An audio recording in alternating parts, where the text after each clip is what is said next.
All right, welcome to my FX Buddies. But this is another special edition, midday, well, kind of, on a Monday. So, well, I do have to say, if you want to see this, so this is gonna be on YouTube, probably Spotify, but I'm gonna try to keep it short. Um, so you still have to look for a prompt of more info, intro, description, right? If you want to link to the blog, because the blog's name is pretty long, myfxbuddies.blogspot.com. You would have to type that in. But even if you did that, you would have to know which date to look up. So that's why it's better if you just find the link and click on that link and you go to the free blog. All right, so it's Monday the 28th, and looky here. This is in Kurdistan. Um, so this is the closing rate. Now, remember, we're going to take these two zeros off because these numbers are per $100 bill. But for my brain, it's better the smaller the number, the easier to work with, right? So we just make it $1. So 1,388 dinars per dollar and 1,392 dinars per dollar. So look how closely, that's my phone, look how closely the buy-sell rate are. And like I said, this is just in this one place in Kurdistan. Or is it? Maybe they're just showing us this one place, right? Because there are so many articles about this. 10 interpretations from expert Manar Al-Obaidi, but he's not the only one. Today, I mean, and I'm tired of reading these articles, right? About the exchange rate because it's basically just bouncing around, which the amount is so little that they could call it stability. But it goes from like 1409 to 1388 to 1382.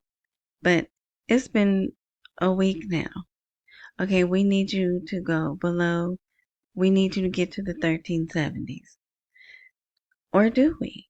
Right? But since we're watching this and we know we need to get rid of the parallel market, at least I believe they need to get rid of the parallel market to change the rate. The fact that they're leaving this, kind of lingering around, to me, speaks of manipulation, right? And, well, let's just eke out the last bit of money that we can, right? While they work out these last details of oil, let's still get what we can. So now there are two of these 10 I have not seen before. So maybe I just couldn't put the two and two together. But so that's why I wanted to go over this, because if you just see it as there's another exchange rate and it's pretty much the same, you might miss out on something. Okay, so payment of dues in black oil, and they do specify that because they have white oil, which is the cooking oil.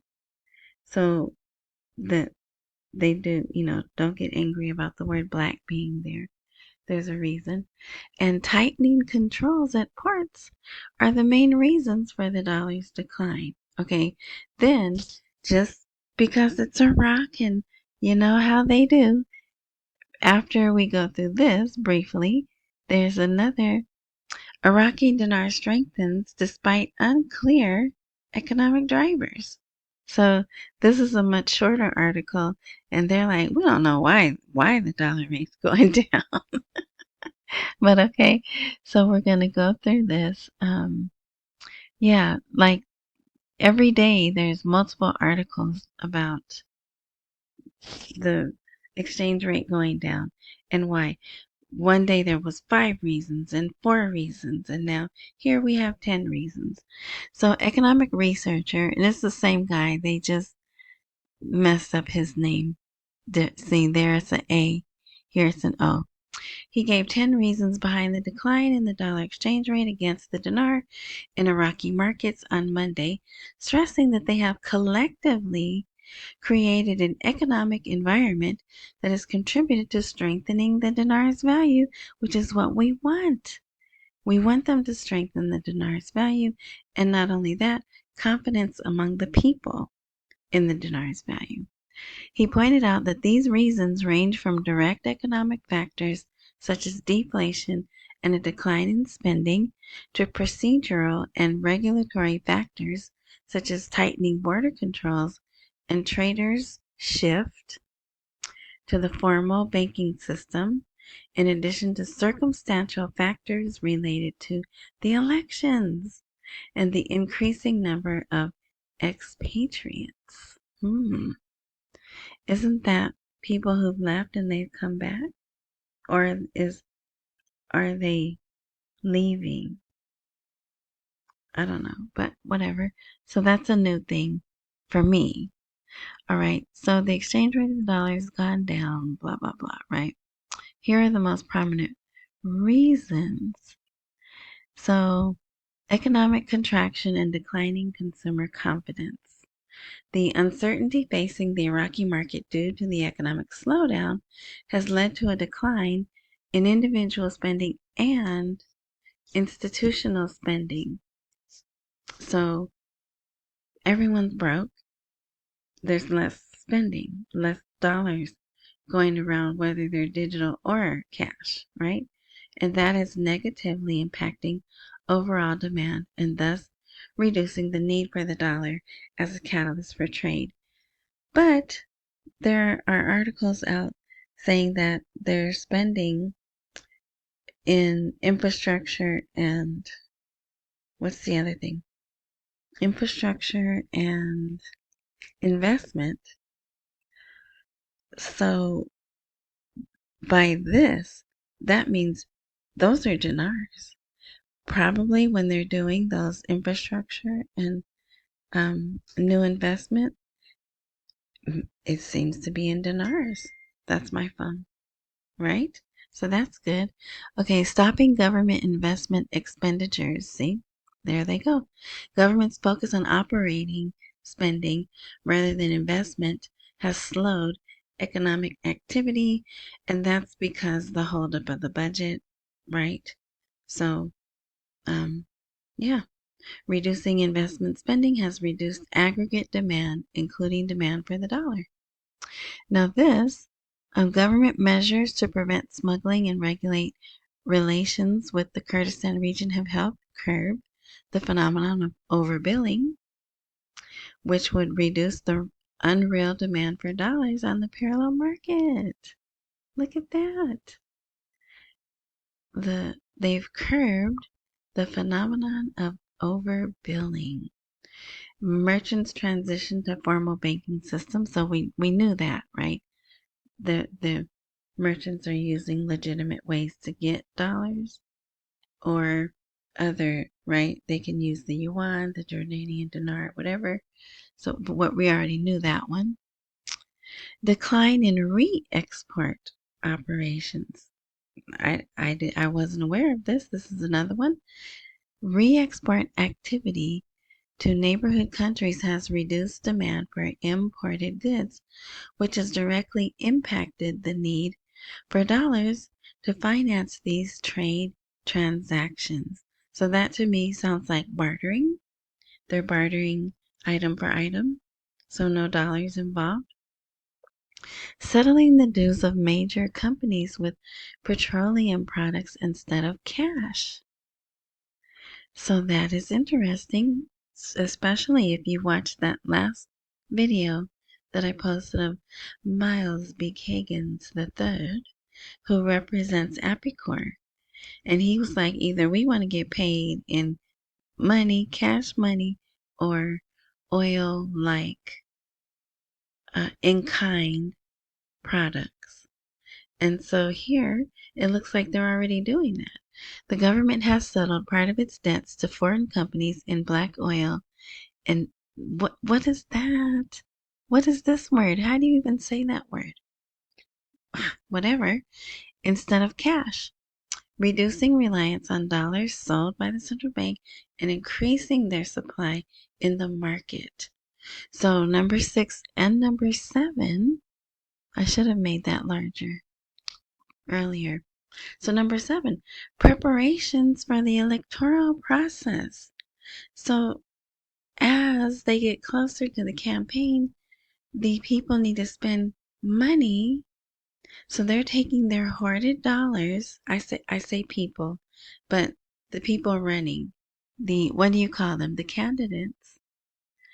So they're taking their hoarded dollars and turning them into dinars to cover their campaign expenses, thus increasing the supply of dollars, thus making the dollar cost less.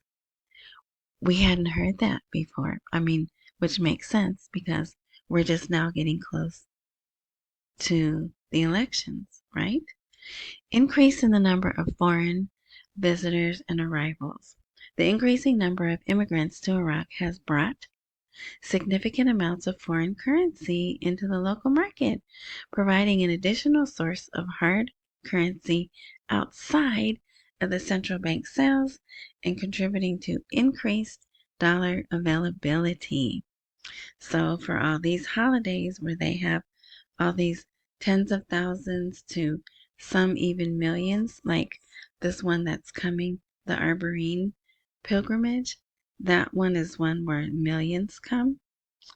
They bring dollars because they have to get dinar, right? Or they have to bring in their dollars and get a card. Remember, they have that card specifically for travelers, tourists. So there's another thing, bringing in dollars, so making it go down. And the reason why this is not exciting, but well, hold that thought. Hold that thought. Let's finish these. Okay.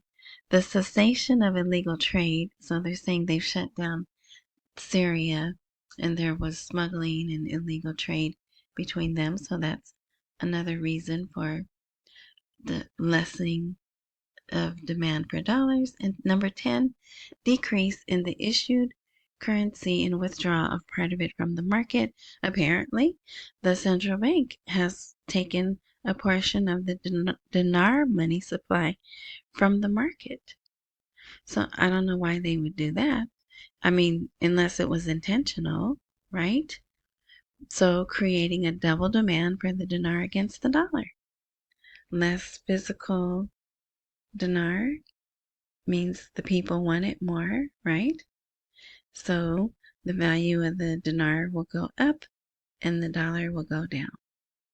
And it says this balance in demand by the two currencies helped strengthen the value of the dinar and raise its exchange rate against the dollar in the parallel market. Okay, so we know that's happening. We see it, we hear it, right? It's all they talk about. They talked about it on TV. Mr. Dagger, he was on, and they had some interesting footage. So I'm going to try to record that so you guys can see all the dinars. People bringing in dinars, people bringing in dollars. And I'm hoping they're recent. But yeah, so I hope I can get that. But so this comes out, Iraqi dinar strengthens despite unclear economic drivers. So I just read you the drivers, the 10 points, but that's not from the CBI, right? That was from Obaidi or whatever, however you say his name. So now here's Mahmoud Dagger, which he may have previously worked for the CBI. One of these guys that comes out and talks about they did at one time work for them. So he says the dinar is steadily strengthening, and they're highlighting an imbalance between a shrinking supply of dinars and a high volume of dollars being converted as another contributing factor. And then this last part is interesting. Despite the dinar's gains, a gap of roughly 8,000 dinars per 100 note. So we're going to shrink that to 80 dinars per $1, equivalent to about $6.11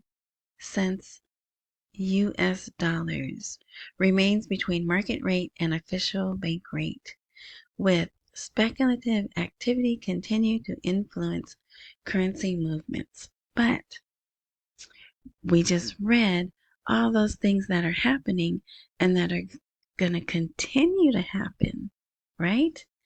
And those things, they're not really temporary. So that's another question. If you were reading the articles and the headlines, you'd see, is this temporary? Or, how long is this decline in the dollar price going to last? Is it a trick, or is it finally going to stay? So when you think about that, they're going to continue to have travelers. The campaign season is going to be, what, 2 months? No, more than that. August, September, October, 4 months of electoral season. So 4 months of the people converting dollars, the campaigners converting dollars to dinar. So this is really good. This is really good. And I just, like I said, I wanted to do a special on this because you might just overlook it as another exchange rate article, but it's more than that, I feel. And there we go. This is the image I'm looking for right at the top. All right, so let's see what I'll do a regular post later at my normal time, like 11 o'clock, 12 o'clock, midnight Pacific time. But anyway, but I wanted to get this out now because, like I said, I think this is interesting. And you might want to share this with people that are down, that don't think anything's changing. Maybe this will give them some hope. All right, so thank you. And of course, I will say accumulate while we wait for the rate to appreciate. Don't miss any emails and pay all your bills. Thank you for hitting the thumbs up button on the way out. And, oh, yeah, well, I went over at 11 minutes and 11 seconds. Oh, I'm close to 3,000, what do you guys, subscribers. So thank you, thank you. I just happened to notice that the number changed. Because after a while, they stopped sending you the thing that says you have new subscribers. And I guess they just they expect you to check it on your own. But anyway, so thank you everyone. All right. Enjoy your day.